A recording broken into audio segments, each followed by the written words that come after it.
O ato de revisar possui em si uma extrema importância para a história, para a ciência e afins. Afinal, a ideia de revisão se baseia em expandir as possibilidades de uma informação, torná-la mais abrangente e, de certo modo, trazer mais sentido a ela. Entretanto, o que nós entendemos por revisionismo histórico, com um uso pejorativo, tem uma base quase que total na negação e na manipulação dos fatos, o que é, de longe, um enorme problema. Infelizmente, por grupos e até massas que são privilegiadas, seja por fatores de poder, seja por uma escala social, enfim. Isso falando apenas numa perspectiva aqui do Brasil. Imagina como isso não se estende mundo afora. Basicamente, as pessoas se acham no direito de rever, distorcer, alterar, até mesmo reescrever um determinado evento histórico numa perspectiva ilógica que convém somente a essa pessoa, ou a uma ideia que ela quer defender. E dentre isso eu posso citar várias coisas, como por exemplo, dizer que nunca houve o golpe de 64 aqui no Brasil, que o nazismo foi um movimento de esquerda, culpar os africanos pelo tráfico negreiro. É lamentável isso e chega até a ser um pouco engraçado como essas pessoas chegam nessas conclusões absurdas e conspiracionistas simplesmente por quererem que seja aquilo para eles poderem defender o que querem. Recentemente nós alcançamos o marco de 100 mil mortos pela Covid. 100 mil. Isso é um número maior do que a quantidade de mortos por aquela bomba nuclear em Nagasaki, perto do fim da Segunda Guerra.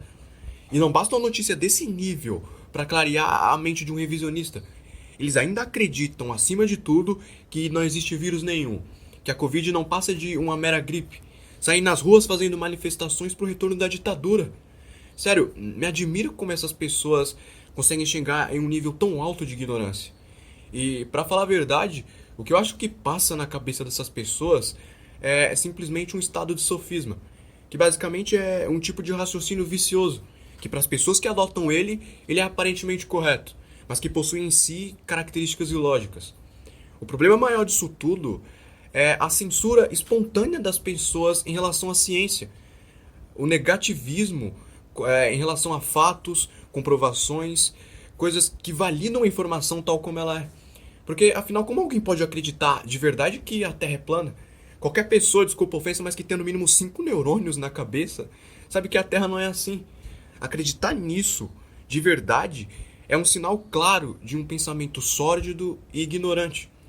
E muitas vezes, quem realmente não teve acesso à informação acaba também por propagar isso. Porque no fim das contas, tem um monte de gente pensando assim, então deve ser verdade, não é? E sobre como lidar com isso, eu acho que não exista uma resposta exata para essa pergunta. Particularmente, a minha maneira de lidar é simplesmente verificar uma informação antes de querer repassar ela, antes de querer definir ela como verdadeira. Só que essa solução parte mais da pessoa em si, e não de uma causa externa. E nem todo mundo quer verificar a veracidade de uma informação. Querem simplesmente que seja verdade e que assim seja. E isso ocorre muito na internet. As pessoas às vezes nunca ouviram falar sobre algo e por verem um simples post em uma rede social, assimila aquilo como uma verdade da vida e ponto. E ai de você se tentar provar o contrário, porque somente essa pessoa vai poder mudar o próprio pensamento.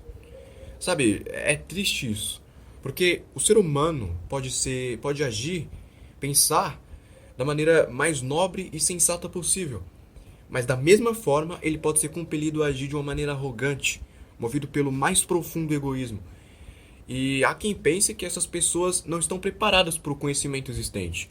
Acham que o conhecimento seria um fardo muito pesado para essas pessoas e que possivelmente traria o caos. E viver de uma maneira negacionista não tem problema nenhum. Não. Definitivamente não.